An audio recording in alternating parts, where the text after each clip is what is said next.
to catch up from yesterday, I mixed paint with Mod Podge and did a tabby cat, an orange tabby, to make kind of like a stained glass thing for a small little frame that I have that I also painted like an antique because I wanted it for my kitchen window. I've always had an orange cat somewhere in my yard. Then I've got these gourds. I painted this one red. It looks like a cardinal to me. I'm going to turn it into a cardinal, but I have to let all the paint dry. So, that's a lot of gourd. That's a lot of paint. And I had to do a few layers, so it's going to take a while. So I finished a few other things. I got this bird cage painted in like an antique off-white. It's very hard to pick up with the kitchen window behind it, but there you can kind of see. Hang on. Let me use my hand here as a backdrop. There we go. Now you can see the antique kind of cream beige off-white color it turned. I like it. I'm gonna do wonderful things with this. And then I looked at this gourd and I thought, that's a chicken. That's either a foghorn leghorn or that is a Dominicker chicken. And then I thought, oh wait, and I get further on and I think it looks like my Spanish black I used to have named Henny Penny.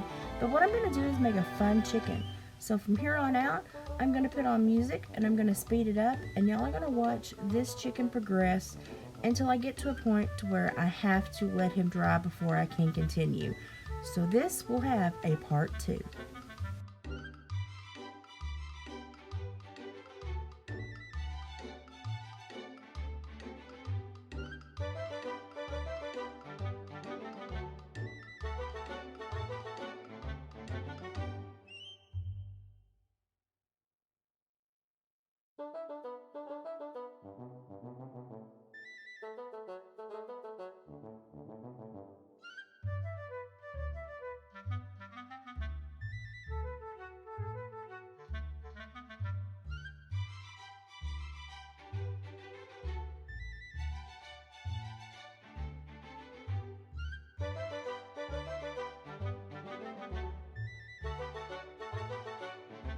Now right here, all I'm doing is starting to pattern out the paint flow for the feathers, just to remind myself which direction that I need to use the brush strokes, and just to give myself some guidance. So I've got the wing. I'm going to do the wing on the other side.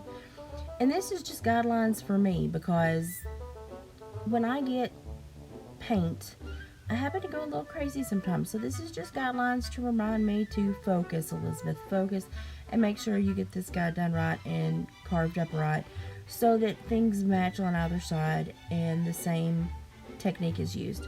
So I am going to give his chest some downward strokes, and then the back is going to be straight up a solid color so that I can do some tail definition. So that's all I'm doing here. This will change. It is just giving me a reminder of how to paint, and now I'm going to outline his wattles, give some definition, and then we're going to start putting on his little face and his little crown and his eyeballs. You're going to love the eyeballs.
I thought about using leather, but then I thought, no, I've got this orange felt, and if I Mod Podge it enough, it will hold up for quite a while if it's in, like a protected area. So I'm going to make his beak. I'm going to have to glue that together and Mod Podge, but first I've got to make a place for his eyes to sit and to also help the beak adhere. I want layers upon layers adhering, so it's just not one layer holding this onto this gourd. It's going to be a few layers overlapping, holding his face.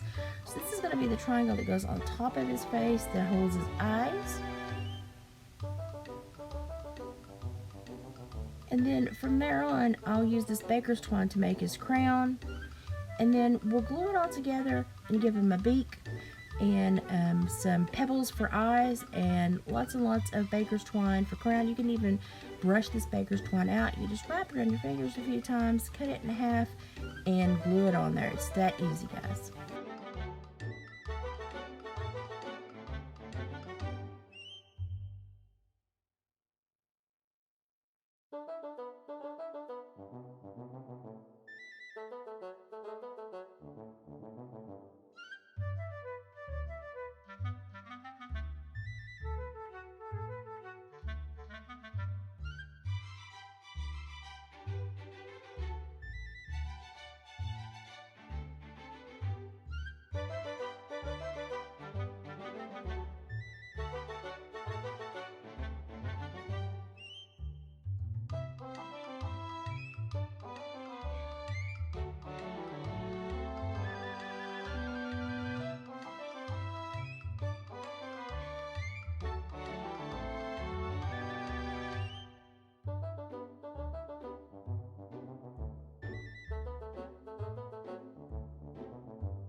So what I'm doing right now is just coloring in the pebbles that I placed on his face for the eyes, just so that he has some eyes. And I'm going to have to polyurethane them really good, but I think it looks better with eyes than without.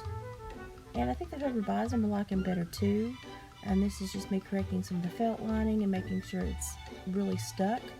But I think it looks cuter with eyes. I did pull some of that comb around and stick to his eyes so that we have, again, multiple layers holding things on.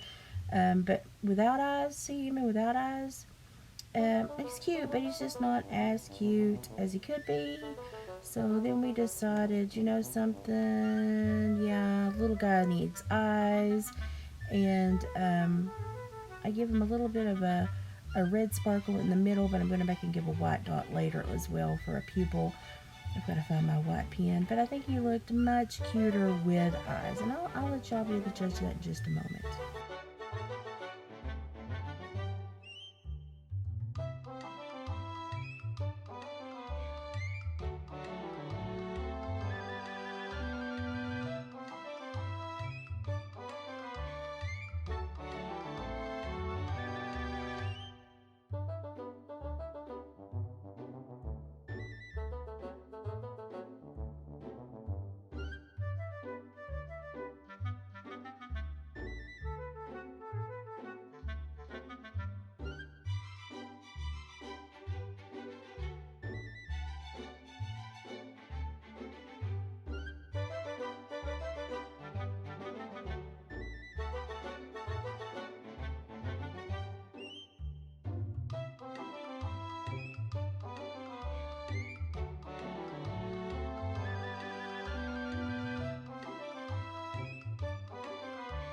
I'm just going to start the under layer base paint. I want this to be a darker layer because I want to give him a lot of definition and a lot of different colors for his feathers.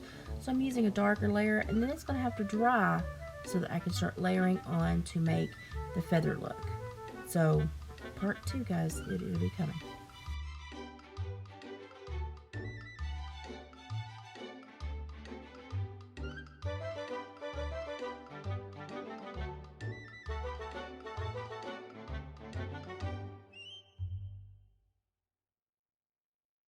So